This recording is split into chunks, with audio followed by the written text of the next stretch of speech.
is your nose driving you nuts? Find out if it's spring allergies or more serious sinusitis. Our doctor's going to tell us which treatments really work. Yeah, a lot of you need to know right now. I know that I do.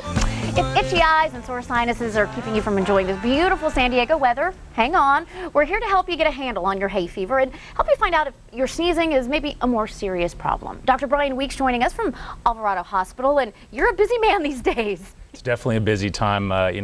Lots of patients now are starting to really get the bite of spring and deal with a lot of the allergy issues. I mean, certainly as the weather warms and the temperature changes, allergy season really hits us full bloom, and that's because of all the changes in the new plants blooming and all the different things that happen when the weather warms and changes. So I think it's important to talk about that. I think there's a misconception. I mean, San Diego, of course, doesn't have the climate extremes as other places do, but we have a lot of folks here that suffer from allergies. Well, it's unbelievable. We're really in a unique setting, and the things that make San Diego such a wonderful place to live also make it really difficult for people this time of year. We're really at a point where we have some humidity, and yet it's frequently very dry. The weather is warm, but it's cool at night, so we have dramatic temperature changes throughout the day. And the problem is that's great for us to sleep at night when it's cool, but it's really, really hard on our nose and our sinuses.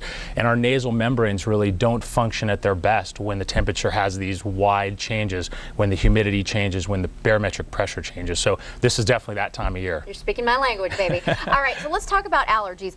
Defining if they are in fact allergies and not a sinus problem. What are the signs that we need to look for? Your typical allergy patient's going to come into your office with complaints of, doctor, my nose is very, very congested. I have itchy eyes. I have watery eyes. I really notice my symptoms mostly at nighttime. I have a hard time breathing at night, but even throughout the day, a lot of clear drainage from the nose, thick mucus at times, drainage down the back of the throat, cough, those types of symptoms. Really think about it as being, mostly related to congestion and itchy, kind of watery drainage from the nose and the eyes. Okay, and contrasting that, if it's a more serious problem, sinusitis, how are those symptoms maybe a little bit different? Absolutely. That's probably the most important point that patients need to understand is when you do have a serious condition like sinusitis, your symptoms are going to be somewhat similar yet different as well. You're going to have a different color of drainage from the nose. Typically it's going to be a green or a yellow type drainage. You may have an underlying difficulty with headache or severe pressure in your sinuses.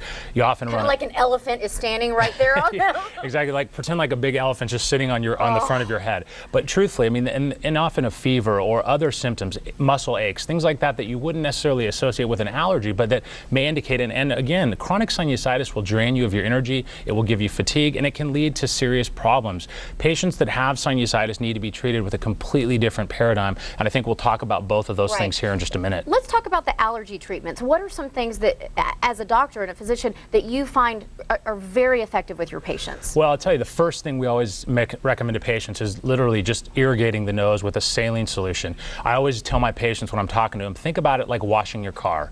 When you wash your car, we all know how beautiful the car looks. It looks just great. And literally 5 minutes later, it's already starting to get dirty again. So it's not magical, but at the same time with the nose, you rinse your nose out at least once a day, every day. It's going to start getting more allergens and things in it immediately afterward, but it's certainly going to be clean every day. That's the first thing. Second thing to do is to consider an evaluation, either with an allergist or an ear, nose, and throat specialist like myself, where we would do allergy testing and run a patient through appropriate tests to determine maybe what they're allergic to. Okay. And then we have a bevy of medications available, topical anti-inflammatory sprays, antihistamine sprays, and a whole gamut of medications that are aimed at treating underlying allergies. Okay, now for treating sinusitis, I think we have some graphics that we want to pop up because that's a different way to try to cure that. Completely different. When you talk about sinusitis, you're dealing with issues that are really serious medical problems. We always, again, use medications as first-line therapy, things like antibiotics. We use a lot of the same medications, topical nasal sprays, even antihistamine decongestants.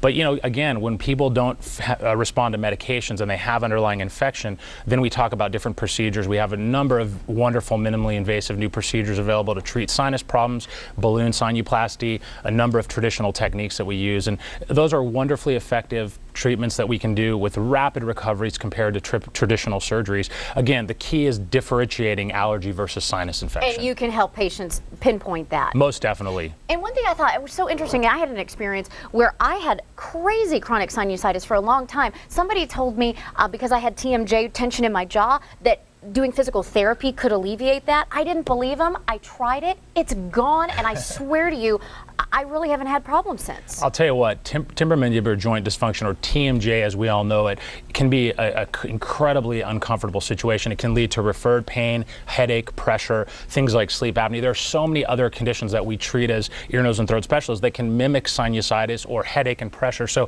things to consider. A proper evaluation for those types of symptoms is warranted. I want to encourage all the patients, as you have, to just really seek appropriate medical advice, and then we can sort of get a handle on what the symptoms are telling us. Right, because an elephant sitting right on your face, I mean, it's not fun any time of the year. It's not what the doctor recommended. No, or ordered. All right, Dr. Brian Weeks, Alvarado Hospital, pleasure to have you on today. What a pleasure. Thanks for having me here. Good health to you.